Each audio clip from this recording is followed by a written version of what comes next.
All right, Bobby. I feel like we've kind of neglected basketball talk for a little while here. I don't know if it's because the Raptors haven't been as good this year.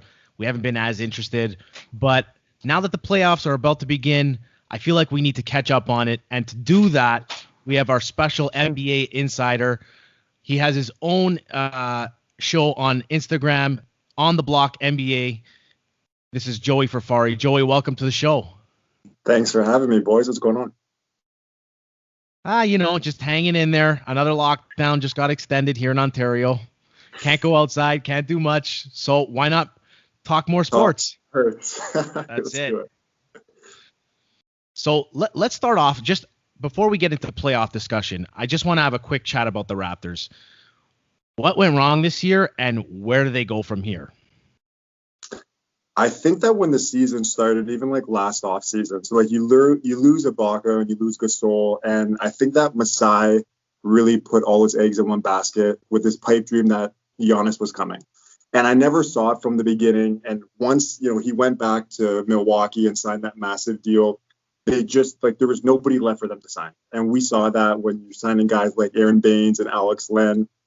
And I know that you're never going to get elite guys to come here, especially that late in the free agency. But we saw that like right away how much they really missed having like a defensive big and just anybody that can give them like real NBA minutes. And they struggle. Like even if you guys remember at the beginning of the year, Siakam missed all those shots, like at the end of games, losing one possession games, running in and out.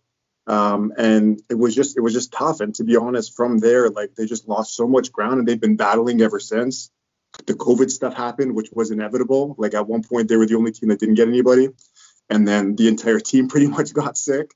And it was just an uphill battle. And I feel like between all those things and playing in Tampa too, I thought playing in Tampa was going to be good for them. All right, like nice weather, they don't have to complain about the cold winter. They ran out of excuses, and then it was just I don't know what else there was to do, but really having that lack of size, and then even now with like guys resting and all these fake injuries at the end of the season, it's tough if you're a fan to watch it because it's been like 7 years of incredible basketball to watch in playoff runs. And if you're like a new or newish kind of fan, like it's a big adjustment because we're not used to seeing them lose this much. Great point. Absolutely. I felt like they started to hit the ground running for a little bit in the season. And then when COVID happened, that was it. Like you knew when they got that COVID where it went basically through the whole team, they weren't going to recover from that. So now where do they go from here, though? Because Well, I still think there's some key pieces here, right? yeah, like you still got pieces depending on how high you are at Siakam. Like he's still going to be like a borderline all-star statistically, all the time. Fred as well. Like both those guys are going to average around 20 points. Pretty good defensively. Kyle's a big question, right? Like I don't think that they're going to bring back Kyle. I don't think Kyle wants to come back. He probably wants to go to Philly, if not Philly, Miami, and milk a team for another 30 or some million, whatever he can get from them. But you still have pieces, right? Like OG showed a lot of promise this year. I was kind of down on him offensively, but he can still score. He can still, obviously play good defense. And that's like when he missed some time, like I think I kind of realized I was like, wow, like this guy might only average, maybe like 12 points or something. But like when he's not there defensively, like he kind of sets the table for everybody, and everybody can't play the same defense when he's not there. So they do have pieces. But like we talked about earlier, like going into the draft, you have to hit on this draft pick. And they have hit on almost all their draft picks. So if you can just plug someone in next year, not get a bust, I think that this team is going to be right back in it next season. So let's talk about the draft then. It looks like they're going to draft in and around 7 unless they win the lottery, which would be incredible. Is there a couple college guys that you're looking at who would fit really well in with this team that might be available where they're going to pick? I was talking with a few buddies, like even the guys I do the show with. And if you guys remember back when Chicago had just missed the playoffs, they ended up winning the lottery and they took Derrick Rose.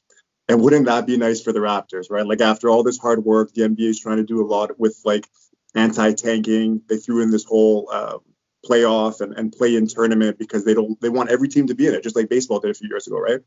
So it would be nice if the NBA gods or the basketball gods can kind of reward the Raptors with like a top 3 pick. If they don't, and they're still around like 9 and 10, I don't know if you guys saw the tournament, but that Baylor point guard Davion Mitchell looks really good.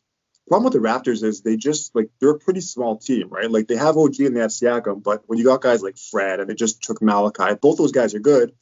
You want another point guard, right? So like if they can take a center, there's that guy from Texas I like, Kai Jones. He's probably their best pick. He's going to go anywhere from like 8 to like 13. That's a guy that they can kind of like plug in, and you kind of hope that he can turn into something. Just give some rim protection for them. They got Ken Birch, who's been incredible for them considering who he is, right? Like you pick him off the waiver wires and he comes in, he's your starting center. So I think big, whether that be a power forward or a center, is a key point, like a key position they need to get, and that's probably the guy. Nice. I like the analysis. Bobby, go ahead. I know you're dying to get in there. Well, I liked a few guys from Baylor, actually. I remember watching Baylor in the Sweet 16. I'm like, they're the best team in this tournament. I don't know why everybody's saying Gonzaga. Like, they're awesome. And they had the white dude with the mullet. I love him. He's gonna be an NBA player somewhere. He's not gonna be a great player, but he's gonna be an NBA player. Anyway, is the mullet gonna stick though? He's got to keep it. Yeah, it's filthy. He's so filthy. He's got the dirty stat. Like, he's playing it right. He should be playing hockey, not basketball. Yeah.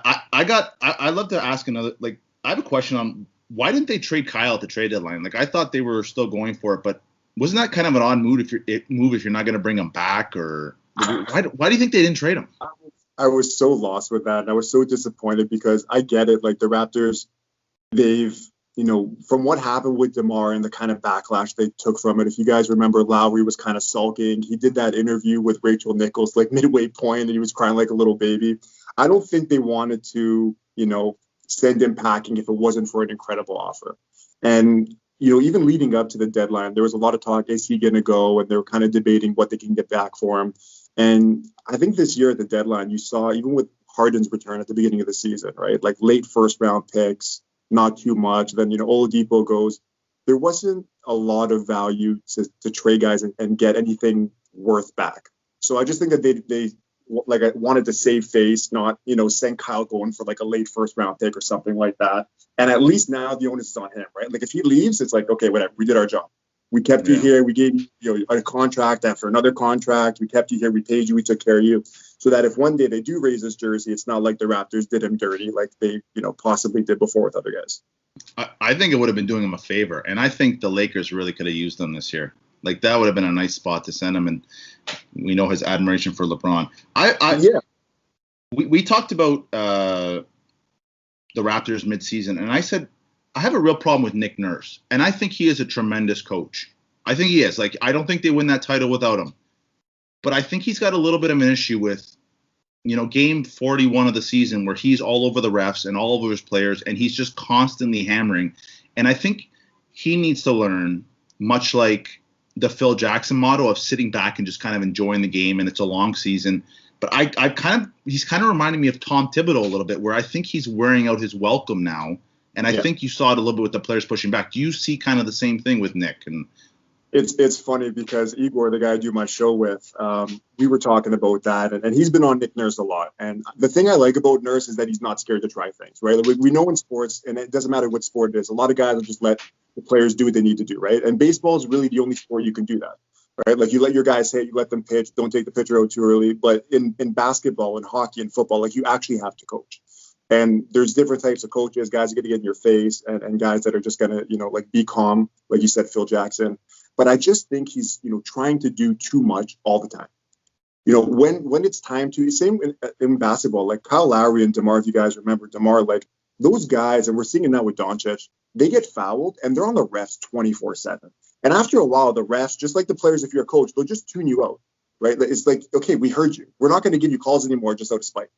And I think with Nurse, I don't think that the player, like my buddy Igor was saying, like he thinks that maybe the players are kind of like tuning him out. I don't think that's the case. Like the guy is a rank, he has all the respect. But I do some play breakdowns on my page too. And there was just one time they went to go double Westbrook last game, like 15 feet away from the net. They send over a double team for no reason. And all of a sudden they pass it out to the guy up top. It's a wide open three. And you see Siakam after. He's like, what the hell's going on? And then Nick Nurse is like, oh, my bad. And it's like, what do you mean you're bad, man? Like, you're fucking coach. I'm just like, why are we doubly teaming like Westbrook? You can't, they'll throw a rock in the ocean. You're sending over like two guys to help out. So I don't know. Like, I think like the box plus one, like he's very creative. Like he does a lot of stuff for sure. But I just think sometimes it's just like, okay, like grow to the playoffs or even if you're fighting for it, it's like let these guys play. Go to the film room after and break stuff down, right? Yeah. This was always my criticism of Dwayne Casey, where he was just every possession was the same thing. And I was like, dude, just relax. I won't think any less of you. I think it's actually beneficial that, He was animated. The only thing I didn't like about him is he never made any changes. Like, there was no adjustments from him, right? No. It was the same play. It was like DeMar and Kyle, okay, just go ISO. And then we saw in the playoffs, like, that's not going to work anymore. He never made changes, and that's really why he got fired, right? He was very limited for me.